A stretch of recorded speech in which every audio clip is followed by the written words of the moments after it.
குருவே சரணம். வணக்கங்க. நான் உங்கள் ஜோதிடர் கௌதம் பேசுகிறேன். இன்றைக்கி நம்ம பார்க்கக்கூடிய தலைப்பு வந்து குலதெய்வ அவசியமா அந்த மாதிரி சீக்வன்ஸ் தான். என்னென்னா வந்து நிறைய பேர் வந்து குலதெய்வம் தெரியும், சரியா, அது போய் கும்பிடுவாங்க, அது அவங்களுக்கு ஒன்றும் ப்ராப்ளமும் இருக்காது.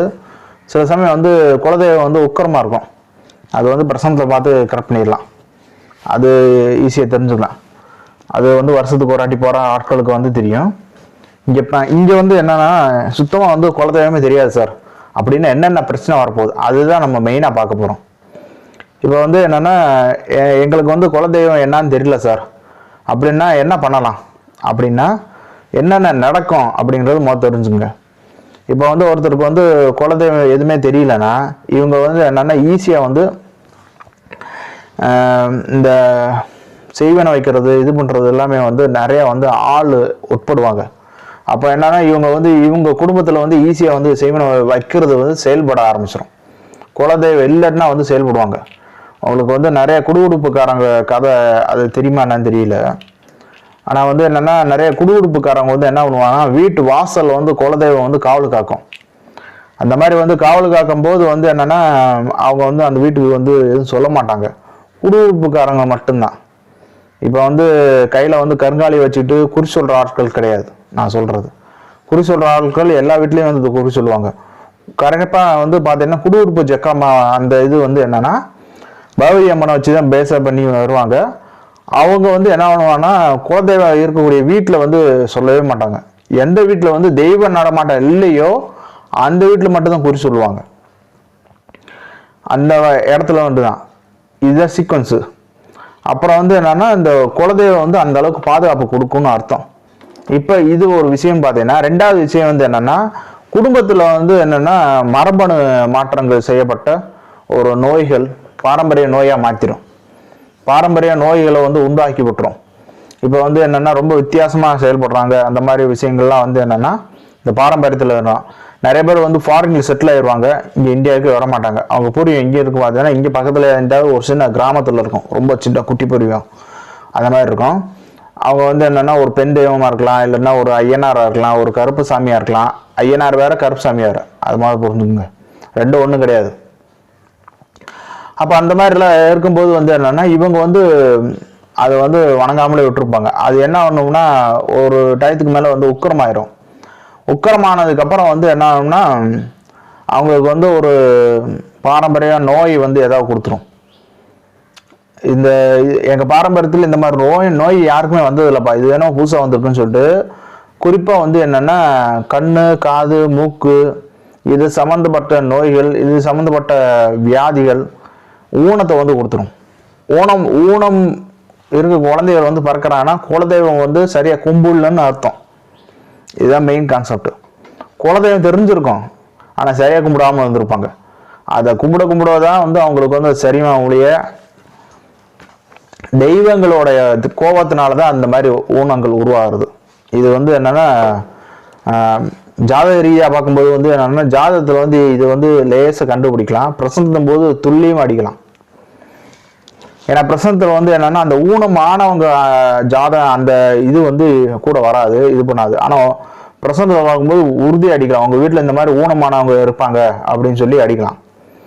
அந்த இது வந்து ஜாதகத்தில் பார்க்கும்போது எட்டாம் பாவத்தை வந்து பார்க்குற மாதிரி இருக்கும்.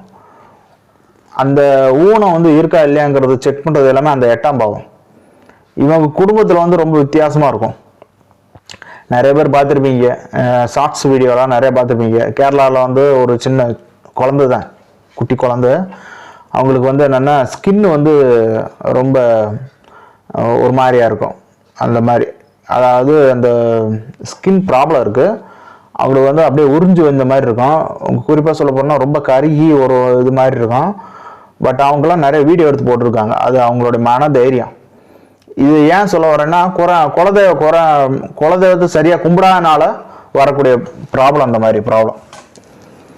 அதே மாதிரி இன்னொரு பொண்ணு பார்த்தீங்கன்னா பல்லெல்லாம் எத்திக்கிட்டு பல்லு ஒரு 4 பல்லு 5 பல்லு வந்து வெளியே நீட்டிட்டு இருக்காங்க, அந்த ஈரோட நீட்டிட்டு இருக்கும். இதெல்லாம் வந்து என்னன்னா அவங்கள இது பண்ணுற மாதிரி சொல்ல அந்த மாதிரி ஆகும்னு சொல்ல வரேன். குலதெய்வத்தை சரியாக கும்பிடாம விட்டோம்னா இது வந்து நடக்கும். இது வந்து அடுத்த தலைமுறையில் அதுக்கு அடுத்த தலைமுறையில் நடக்கும்.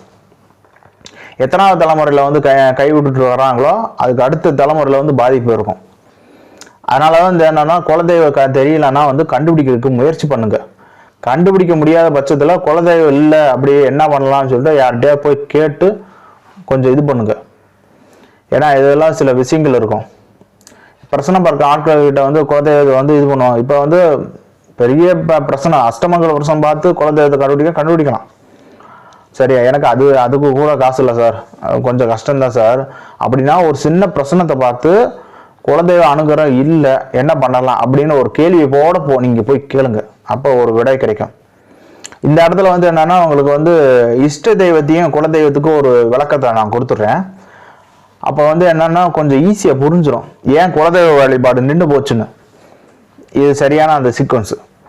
நிறைய பேருக்கு வந்து என்னன்னா இஷ்ட தெய்வங்கன்னு சொல்லிட்டு ஒன்று இருக்கும்.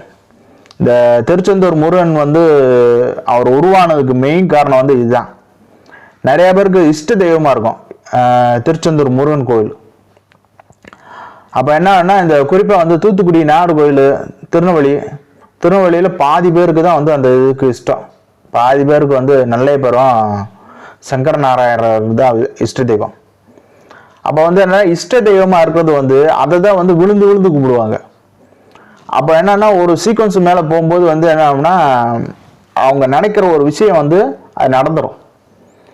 அப்ப என்ன பண்ணுவான்னா இப்போ ஒரு கல்யாணம் ஆகாத நபரா இருந்தானா அதை போய் கும்பிட குலதெய்வத்தை அப்படியே மறந்துடுவாங்க. இல்லைன்னா சுத்தமா வந்து இது பண்ணுவாங்க. ஒரு ஆளுக்கு நேத்து என்ன நடந்துச்சுன்னு இன்னைக்கு ஞாபகப்படுத்த முடியாது. ஒரு 10 வருஷம் 15 வருஷம் கேப் விட்டாங்கன்னா அதெல்லாம் மறந்துடுவாங்க. மறதி என்பது வந்து தேசிய வியாதி தான். அப்போ அதுக்கு தகுந்த மாதிரி வந்து என்ன ஆகும்னா இவங்களுக்கு வந்து அந்த குலதெய்வத்தை கம்ப்ளீட்டா மறந்துடுவாங்க. இஷ்ட தெய்வத்தை குலதெய்வம் ஆயிடுறோம். இது அந்த மாதிரி வரும்போது என்னன்னா திருச்செந்தூர் முருகன் வந்து இஷ்ட தெய்வமா இருந்தது வந்து நிறைய பேருக்கு குலதெய்வமா மாறி இருக்கு. அதுதான் இங்க இந்த இடத்துல வரக்கூடிய ப்ராப்ளம். இஷ்ட தெய்வம் வேற, குலதெய்வம் வேற என்பது ரொம்ப புரிஞ்சுங்க. இது வந்து ரொம்ப பெரிய கான்செப்ட். நான் கொஞ்சம் சுருக்கமா சொல்லியிருக்கேன். குலதெய்வ வழிபாடு இல்லைன்னா வந்து மரபணு குறைபாடுகள் வந்து நிறைய வர ஆரம்பிக்கும். குழந்தைகள் ஜென்ரேட் ஆக முடியும். சில பேர் கல்யாணமே ஆகாம போயிருக்கும். சில பேர் கல்யாணம் ஆகாததுக்கு என்ன காரணம் பார்த்தீங்கன்னா குலதெய்வ வழிபாடு இல்லாதனாலதான். சில பேர் கல்யாணம் ஆகி குழந்தைகள் இல்லாம இருக்கும். அதுக்கு இந்த குலதெய்வ வழிபாடு என்பது வந்து ஒரு சின்ன ஒரு பகுதி தான். அது நீங்க எங்கே தொட்டாலும் ஆணி வேறுவதா அது இருக்கும். நீங்க எந்த பிரச்சனையை தொட்டாலும் அதுக்கு என்ன ஆணி வேறு அப்படின்னு சொல்லிட்டு போய் தீவிரமா ஆராய்ச்சி பண்ணி வந்தோம்னா குலதெய்வ வழிபாடு இருக்காது. மெயின் இதே அதுதான். நிறைய பேருக்கு வந்து என்னன்னா நிம்மதியா தூக்கம் இருக்காதுன்னு சொல்லுவாங்க. காசு பணம் நிறைய இருக்கு சார், ஆனா தூக்கமே வர மாட்டேதுன்னா இது ஒரு முக்கியமான காரணம். இதெல்லாம் நிறைய காரணம் இருக்கு சார். அதனால வந்து குலதெய்வத்தை கண்டுபிடிக்கிறது கொஞ்சம் பாருங்க. குலதெய்வத்தை கண்டுபிடிக்க முடியல அப்படின்னா ஏதாவது ஒரு வழி இருக்கும். ஏதாவது ஒரு வழி இல்லாமலாம் இருக்காது, கண்டிப்பா இருக்கும். ஓகே மக்களே, மீண்டும் ஒரு வீடியோ பதிவில் சந்திப்போம். மிக்க நன்றி, வணக்கம்.